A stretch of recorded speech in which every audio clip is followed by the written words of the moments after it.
প্রত্যেক দিন সকালবেলা প্রত্যেকজন বান্দার ঘরের মধ্যে আল্লাহর পক্ষ থেকে নিয়ামত নিয়ে রহমতের ফেরেশতারা আসে, এসে ঘরের সামনে দরজায় দাঁড়িয়ে থাকে, রবের হুকুম মোতাবেক অপেক্ষা করতে থাকে। কিন্তু আপনি আমি তো ঘুমের মধ্যে নাক ডেকে ডেকে সময় পার করে দিচ্ছি। নির্দিষ্ট সময় থাকার পরে সে ফেরেশতা রবকে বলে, ইয়া রব, কার জন্য তুমি রহমত পাঠাইলা সে তো রহমত নিতে আগ্রহ দেখাচ্ছে না, কার জন্য তুমি দয়া করে নিয়ামত পাঠালা সে তো নিয়ামত নিতেও রাজি না, ঘরের দরজাটা পর্যন্ত খুলতেছে না, ঘরের দরজা পর্যন্ত খুলছে না, সে লাপের মধ্যে শুয়ে আছে, সে এরকম বিছনায় শুয়ে আছে, আজানটা দিয়ে তাকে তুমি স্মরণ করে দিয়েছো সে ভুলে যাবে বলে, তারপরও সে আসতেছে না। রব বলে যে একটু অপেক্ষা কর, আমার বান্দা হয়তো আসতে পারে, একটু অপেক্ষা কর, আমার বান্দা হয়তো আসতে পারে।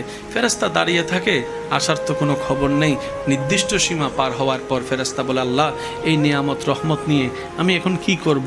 রব বলে যে আমার বান্দা যেহেতু নেই নাই, এগুলাকে জঙ্গলের মধ্যে পাহাড়ের মধ্যে রেখে দে, জঙ্গলের মধ্যে পাহাড়ের মধ্যে ছড়িয়ে দে।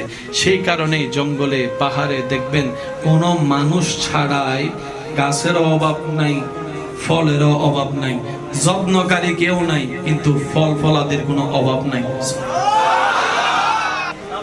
জঙ্গলে কোনো মানুষ, জোরে বলেন, জঙ্গলে কোনো মানুষ, ফলের কোনো অভাব, গাছের কোনো অভাব।